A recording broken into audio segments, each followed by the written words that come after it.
Hi, I am Maya Shabli from grade 12A, and today in this presentation, I'm going to be talking a little bit about the project that me and my colleagues made related to slowing the spread of COVID-19. And the name of our project is Face Mask ATM plus Reminder Machine. You're going to be able to view the presentation here, but I'm going to have it opened from another device here. So to start off, of course, we have to talk about the COVID-19 in general at the beginning. So being a school student can sometimes be challenging, as we all know, but the COVID-19 pandemic has made getting an education and life in general even more difficult for young people all over the world. With schools closed, lessons are being held remotely, all sports, school activities and events have been canceled, friendships and relationships have been transported to online chats and video calls. Now, the COVID-19 joined our life without an excuse, and it turned everything upside down in just a few weeks, which was not expected at all. No one was expecting this to ever happen, especially because of a single virus. This virus has put scientists and doctors under huge confusion. Until this moment, everyone is trying to help get over this disease in any way possible. And of course, we have to start off by sticking to and following some necessary and essential rules that the WHO gave to us or suggested, which are, first of all, wearing a mask and daily hand washing, covering the mouth and nose, avoid sneezing in front of anyone else, and a lot more. Here's a video that explains how does the virus spread.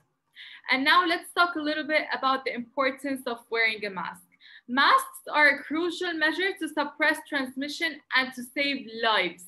Masks reduce the future exposure risk of infected person, whether they have the symptoms or whether they do not. Our aim from this project, just a second. Here's a video also talking about the importance of the face mask.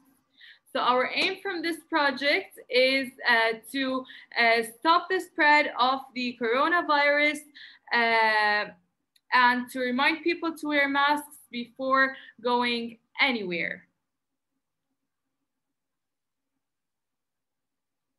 Now, some of my colleagues explained a little bit more about the project in details and so on. Now I'm going to show you a picture of the project. Here's the picture. As you can see, the masks are stacked there, and we have lots of gadgets used. We're going to talk about them now. Okay, so some of the gadgets that we used in the project are the PIR motion sensor, the crystal LCD display, the 4x4 keypad, the buzzer, and the potentiometer. Okay. Oh, I can't see the presentation. Okay, it's right. Okay, so now I'm gonna talk about the 4x4 keypad, and my colleagues explained some of the other things. Okay, so to talk about the 4x4 keypad, let's talk a little bit about the keypad in general. There are more than one type of keypads. We have the 3x3 keypad, the 4x4 keypad, and a lot more. But in this project, we use the 4x4 keypad. It is used as an input device to read the key pressed by the user and to process it. The 4x4 keypad consists of four rows and four columns. Switches are placed between the rows and the columns. A key press establishes a connection between the corresponding row and column between which the switch is placed.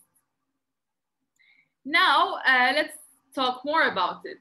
Now, if we want to attach one key to the microcontroller, then just one GPIO pin is required.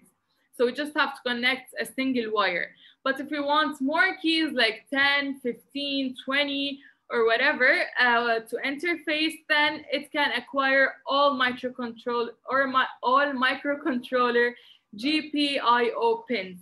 Now we can use the matrix keypad to save some microcontroller GPIO pins. The keyboard matrix is nothing but just keys organized in columns and rows, as I mentioned.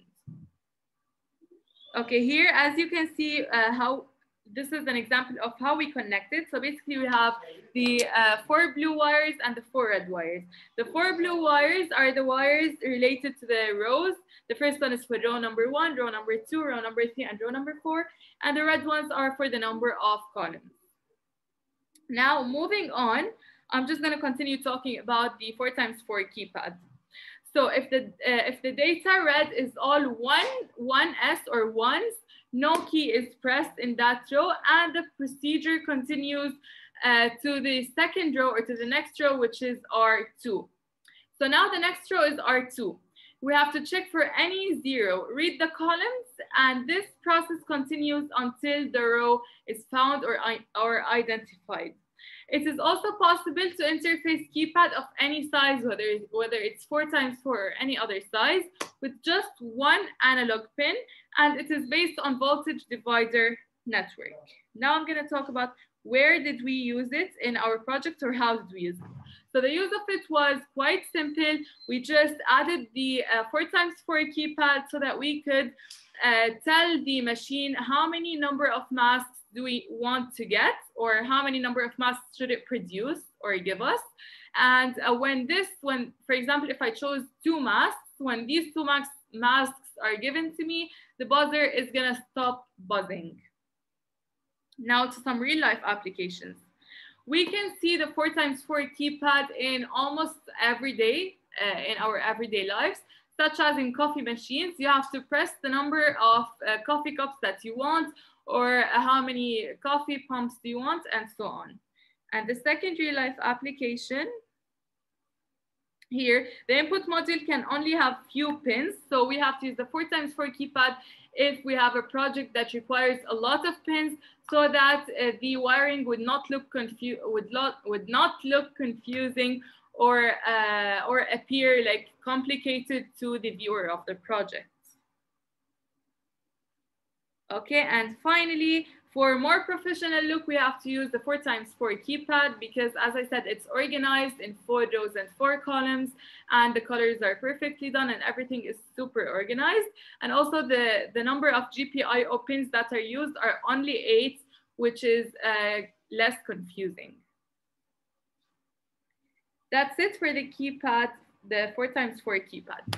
Thank you so much for listening, and have a great day.